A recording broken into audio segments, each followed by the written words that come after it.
नमस्कार दोस्तों, स्वागत है आपका आरजी स्मार्ट क्लास में। आज हम सीटेट 2020 के लिए एनसीईआरटी के सिलेबस पर आधारित ईवीएस के सभी महत्वपूर्ण प्रश्नों पर डिस्कस करेंगे।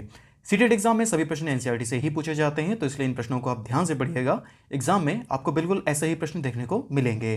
वीडियो बढ़िया लगे तो लाइक और शेयर जरूर करिएगा, और चैनल को पहली बार देख रहे हैं तो सब्सक्राइब भी कर लीजिएगा। तो चलिए शुरू करते हैं।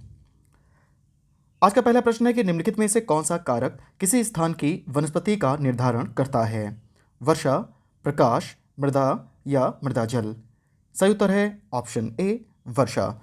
ठीक है, वर्षा जो है वो किसी स्थान की वनस्पति का निर्धारण करता है। भारत में सर्वाधिक वर्षा जो है वो होती है मिजोरम में, जो कि मेघालय में है। अगर आपसे पूछा जाए कि विश्व में सर्वाधिक वर्षा कहाँ होती है, तब भी आपका उत्तर यही होगा, मेघालय, जो कि मिजोरम में स्थित है। अगला प्रश्न है कि मरुस्थल पादप अधिकतर होते हैं, तो मरुस्थल में जो पाए जाने वाले पेड़ पौधे हैं वो किस प्रकार के होते हैं? मांसल, शाकीय, पर्वतीय या इनमें से कोई नहीं? सही उत्तर है ऑप्शन ए, मांसल। मरुस्थल में पाए जाने वाले जो पौधे हैं वो किस प्रकार के होते हैं? तो याद रखेंगे वे मांसल होते हैं।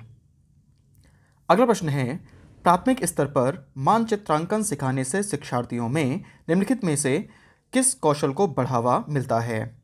माप के अनुसार चित्रण करना, सापेक्ष स्थिति और दिशाबोध की जानकारी, गणनाएं और अनुमान, या साफ सुथरा रेखांकन? सही उत्तर है ऑप्शन बी, सापेक्ष स्थिति और दिशाबोध की जानकारी। अगला प्रश्न है, किसी अध्यापक को विद्यार्थियों को हमारे देश के भोजन की सांस्कृतिक विविधताएं पढ़ानी हैं। इस विषय को पढ़ाने के लिए सर्वोत्तम विधि निम्नलिखित में से क्या है? अपने देश के विभिन्न राज्यों के विभिन्न लोगों द्वारा खाए जाने वाले विविध भोजन के बारे में विद्यार्थियों को एक प्रोजेक्ट दें। विद्यार्थियों से पूछें कि उन्होंने क्या खाया है, उसके बाद चर्चा करें। विद्यार्थियों से कहें कि वे अपने परिवार के भोजन के बारे में सूचना एकत्र करें। विभिन्न प्रकार की खाने की चीज़ों के चित्रों वाले फ्लैश कार्ड दिखाएं।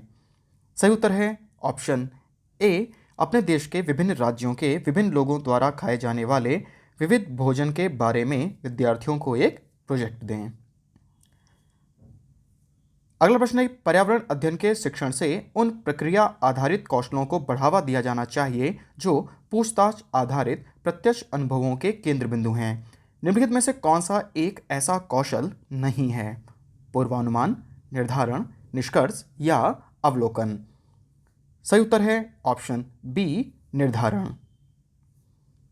अगला प्रश्न है, खास स्थलीय तथा वन परितंत्र में जीव भार का पिरामिड किस प्रकार का होता है? सदैव सीधा, सदैव उल्टा कभी सीधा, या इनमें से कोई नहीं? सही उत्तर है ऑप्शन ए, सदैव सीधा। नेक्स्ट क्वेश्चन है कि रीना आम पसंद करती है तथा वह इन्हें जाड़े के लिए संरक्षित करना चाहती है, तो निम्नलिखित में से कौन सा तरीका संरक्षण के लिए सर्वाधिक उपयुक्त है? ऑप्शन ए है जूस तैयार करना, ऑप्शन बी है अचार और पापड़ बनाना, ऑप्शन सी है रेफ्रिजरेटर में रख देना, या फिर ऑप्शन डी है इनमें से कोई नहीं? सही उत्तर है ऑप्शन बी, अचार और पापड़ तैयार करना। नेक्स्ट क्वेश्चन है कि केरल के निकटवर्ती राज्य हैं तमिलनाडु और आंध्र प्रदेश, कर्नाटक और महाराष्ट्र, आंध्र प्रदेश और कर्नाटक, या कर्नाटक और तमिलनाडु? सही उत्तर है ऑप्शन ए, तमिलनाडु और आंध्र प्रदेश। नेक्स्ट क्वेश्चन है, निम्नलिखित में से वह कौन सा जानवर है जिसके अग्र दांत हमेशा बढ़ते रहते हैं? वे दांतों को बहुत अधिक लंबा ना होने देने के लिए वस्तुओं को काटते एवं कुतरते रहते हैं। चूहा, चींटी, दीमक या छिपकली? सही उत्तर है ऑप्शन ए, चूहा। नेक्स्ट क्वेश्चन है, नई दिल्ली में रहने वाला कोई व्यक्ति पहले भोपाल फिर रांची का भ्रमण करना चाहता है, तो उसकी यात्रा की पहली दिशा क्या होगी? दक्षिण दिशा में और फिर पूर्व दिशा में, दक्षिण दिशा में और फिर पश्चिम दिशा में, पश्चिम दिशा में और फिर दक्षिण दिशा में, या पूर्व दिशा में और फिर दक्षिण दिशा में? तो इस प्रश्न का सही उत्तर है ऑप्शन ए, दक्षिण दिशा में और फिर पूर्व दिशा में। नेक्स्ट क्वेश्चन है, प्राथमिक स्तर पर पर्यावरण अध्ययन के शिक्षण में कहानियों और कविताओं का उपयोग किया जा सकता है। पर्यावरण अध्ययन में इनके उपयोग का क्या उद्देश्य है? कक्षा की विविधता की पूर्ति, सीखने के लिए संदर्भगत वातावरण प्रदान करना, पाठों को आनंददायक बनाना, या भाषिक कौशलों को बढ़ावा देना? सही उत्तर है ऑप्शन बी, सीखने के लिए संदर्भगत वातावरण को प्रदान करना। नेक्स्ट क्वेश्चन है, प्राथमिक स्तर की अध्यापिका जलाभाव के विषय पर कक्षा के बच्चों को प्रभावपूर्ण तरीके से किस प्रकार पढ़ाएगी? यह पता करके कि उन्होंने अपने दैनिक जीवन में जल की बचत कैसे प्रारंभ की है, जल संरक्षण में पोस्टर बनाने की गतिविधि का आयोजन करके, बच्चों को जल संरक्षण पर नारे लिखने के लिए कहकर, उपयुक्त विषय पर एक लिखित परीक्षा का आयोजन कर कर। सही उत्तर है ऑप्शन ए, यह पता करके कि उन्होंने अपने दैनिक जीवन में जल की बचत कैसे प्रारंभ की है। नेक्स्ट क्वेश्चन है, प्राथमिक स्तर पर पर्यावरण अध्ययन के आकलन में निम्नलिखित में से कौन सा संकेतक उपयुक्त नहीं है? स्मरण, न्याय और समानता के प्रति चिंता, प्रश्न पूछना या सहयोग। सही उत्तर है ऑप्शन बी, न्याय और समानता के प्रति चिंता। नेक्स्ट क्वेश्चन है, किसी पौधे में पत्तियां हैं जिन्हें सब्जी की तरह प्रयोग में लाया जाता है एवं इसके बीजों से तेल प्राप्त किया जाता है।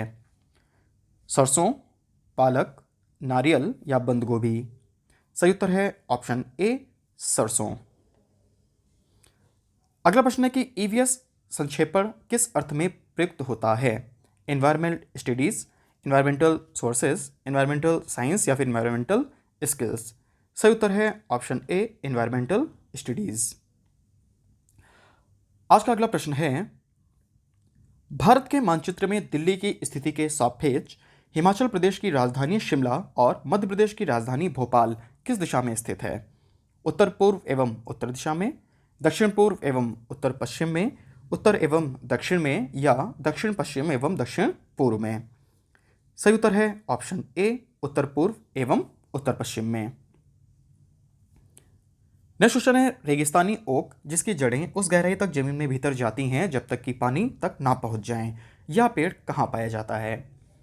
राजस्थान, ऑस्ट्रेलिया, संयुक्त राज्य अमेरिका या स्पेन। तो इस प्रश्न का सही उत्तर है ऑप्शन बी, ऑस्ट्रेलिया। अगला प्रश्न है कि माउंट एवरेस्ट के बारे में सही कथन चुनिए। यह नेपाल का भाग है एवं इसकी चोटी की ऊंचाई 8,848 मीटर है, या भारत का भाग है एवं इसकी चोटी की ऊंचाई 9,850 मीटर है, या तिब्बत का भाग है एवं इसकी चोटी की ऊंचाई 9,850 मीटर है, और या जम्मू कश्मीर का भाग है एवं इसकी चोटी की ऊंचाई 9,700 मीटर है। सही उत्तर है ऑप्शन ए, या नेपाल का भाग है एवं इसकी चोटी की ऊंचाई 8,848 मीटर है। अगला प्रश्न है कि कौन पक्षी हमारी तुलना में 4 गुनी अधिक दूरी तक देख सकते हैं? चील, बाज एवं गिद्ध, बाज, कबूतर एवं तोता, चील, कौवा एवं तोता, बाज, चील एवं तोता। सही उत्तर है ऑप्शन ए, चील, बाज एवं गिद्ध। नेक्स्ट क्वेश्चन है, निम्नलिखित में से कौन पक्षी अपनी गर्दन को पीछे तक घुमा सकता है? कौवा, उल्लू, मैना या इनमें से कोई नहीं।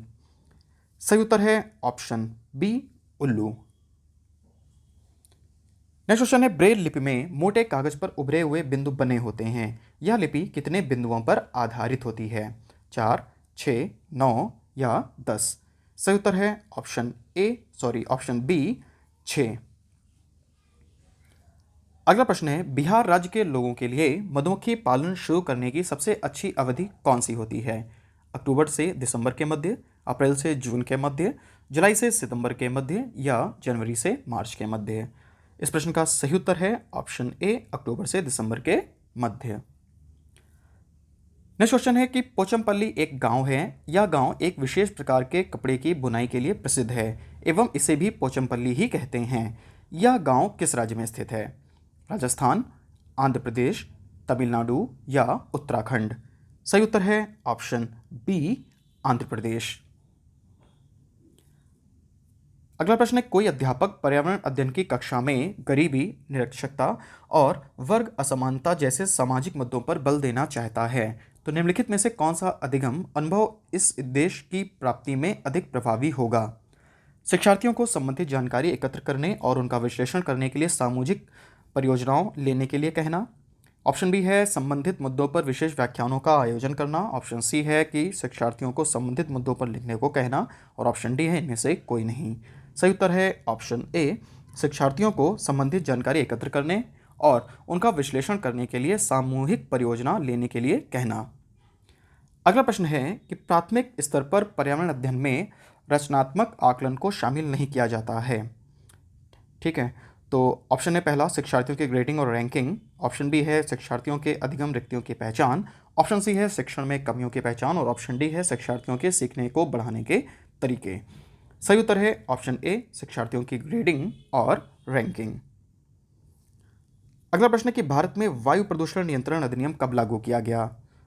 वर्ष 1980, वर्ष 1981, वर्ष 1987 या वर्ष 1997? सही उत्तर है ऑप्शन बी वर्ष 1981। नेक्स्ट क्वेश्चन है कि राष्ट्रीय वन नीति के अनुसार कितने प्रतिशत भाग पर वन होना अनिवार्य है? 29%, 33%, 71% या 97%?